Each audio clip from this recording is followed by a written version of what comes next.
നമസ്കാരം. Indian premier ലീഗിന്റെ 17ാം സീസണിലെ രണ്ടാം ക്വാളിഫയറിൽ രാജസ്ഥാൻ റോയൽസും സൺറൈസേഴ്സ് ഹൈദരാബാദും ഏറ്റുമുട്ടാൻ പോവുകയാണ്.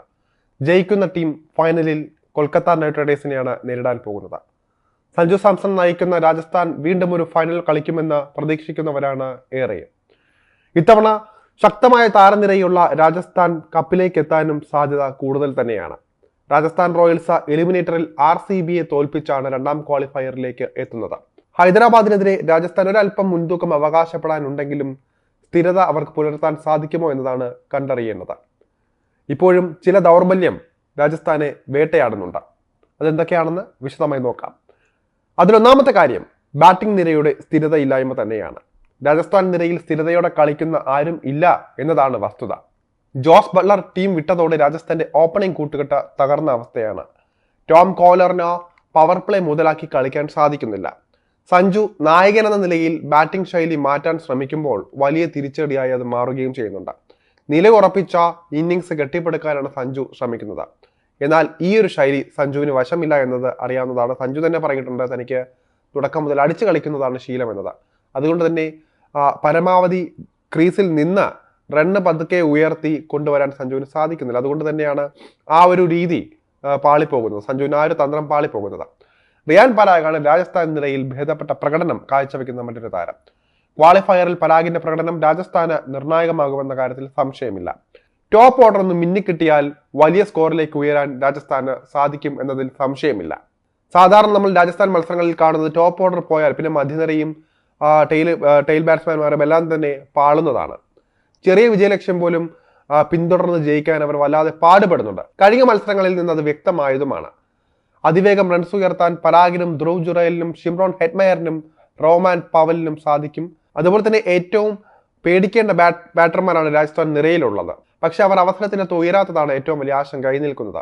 അതിവേഗം റൺസ് ഉയർത്താൻ പരാഗിനും ധ്രുവ് ജുറേലിനും ഷിംറോൺ ഹെറ്റ്മയറിനും റോമാൻ പവലിനും കഴിവുള്ളതാണ്. അതുകൊണ്ട് തന്നെ രാജസ്ഥാന്റെ ടോപ്പ് ഓർഡറിന്റെ പ്രകടനം നിർണായകമാകുമെന്ന കാര്യത്തിൽ സംശയമില്ല. മറ്റൊരു പ്രശ്നം യുസ്വേന്ദ്ര ചാഹലിന്റെ ഇക്കണോമിയാണ്. IPLിലെ വിക്കറ്റ് വേട്ടക്കാരിൽ ഒന്നാമനായ ചഹൽ രാജസ്ഥാനൊപ്പം മികച്ച പ്രകടനം നടത്തുന്നുണ്ട്. എലിമിനേറ്ററിൽ വിരാട് കോഹ്ലിയുടെ നിർണായക വിക്കറ്റ് എടുത്തതും ചഹലാണ്. എന്നാൽ അദ്ദേഹത്തിന്റെ എക്കണോമി വളരെ മോശമാണ്. വിക്കറ്റ് നേടുമ്പോഴും റൺസ് വിട്ടുകൊടുക്കാൻ ഒരു മടിയും കാട്ടുന്നില്ല ചഹൽ. ഇത് രാജസ്ഥാനെ ആശങ്കപ്പെടുത്തുന്ന കാര്യങ്ങളിൽ ഒന്നാണ്. അശ്വിൻ എലിമിനേറ്ററിൽ ഗംഭീര പ്രകടനം നടത്തിയെങ്കിലും അശ്വിന്റെ ഇക്കണോമിയും മോശമാണ്. റണ്ണൊഴുക്ക് പിടിച്ചുകെട്ടാൻ അശ്വിന് സാധിക്കുന്നില്ല.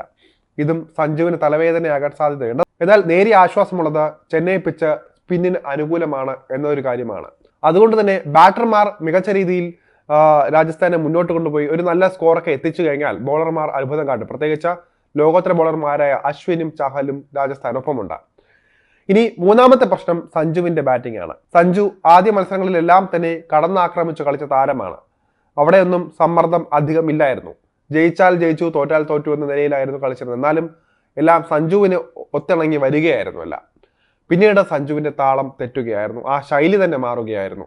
ഇപ്പോൾ നിലയുറപ്പിച്ച് റൺസ് ഉയർത്താണ് സഞ്ജു ശ്രമിച്ചുകൊണ്ടിരിക്കുന്നത്. ഇതാണ് പാളിക്കൊണ്ടിരിക്കുന്നത്. അതുകൊണ്ട് തന്നെ സഞ്ജുവിന്റെ പ്രകടനം രാജസ്ഥാനെ സംബന്ധിച്ച് വളരെ വളരെ നിർണായകമാണ്. സഞ്ജുവും നേരത്തെ പറഞ്ഞ പോലെ ഒന്ന് മിന്നിക്കിട്ടിയാൽ പിന്നെ അവിടെ പൂരപ്പറമ്പാകുന്നൊരവസ്ഥയായിരിക്കും ഉണ്ടാവുക. ടീമിലെ സീനിയർ താരമെന്ന നിലയിൽ സഞ്ജു ബാറ്റ് കൊണ്ട് മുന്നിൽ നിന്ന് നയിക്കേണ്ടതായുണ്ട്. അത് അനിവാര്യമാണ്. പ്രധാന മത്സരങ്ങളിലെ സഞ്ജുവിന്റെ പ്രകടനം നിരാശപ്പെടുത്തുന്നതാണ്. അതുകൊണ്ട് തന്നെ ഈ ഒരു മത്സരം, അതായത് ക്വാളിഫയറിൽ സഞ്ജുവിന്റെ പ്രകടനം എങ്ങനെയാകുമെന്ന് കണ്ടു തന്നെ അറിയണം. എലിമിനേറ്ററിൽ ജയം നേടിയത് സഞ്ജുവിനും സംഘത്തിനും വലിയ ആത്മവിശ്വാസം നൽകുന്ന കാര്യം കൂടിയാണ്. ഹൈദരാബാദിനും ദൗർബല്യങ്ങൾ ഏറെയുണ്ട്. ഓപ്പണർമാരെ അമിതമായി ആശ്രയിക്കുന്നതാണ് ഹൈദരാബാദിന്റെ പദ്ധതി. ഇവർ പെട്ടെന്ന് പുറത്തായാൽ ഹൈദരാബാദ് കൂപ്പുകുത്തുമെന്ന കാര്യത്തിൽ സംശയമില്ല. ഇവിടെയാണ് രാജസ്ഥാന്റെ ബോളിംഗ് നിര എത്രത്തോളം നിർണായകമാകുമെന്നത് കണ്ടറിയേണ്ടത്. ഹൈദരാബാദിന്റെ മധ്യനിരയ്ക്കും സ്ഥിരത കാട്ടാനാകുന്നില്ല എന്നതാണ് ഒരു സത്യം.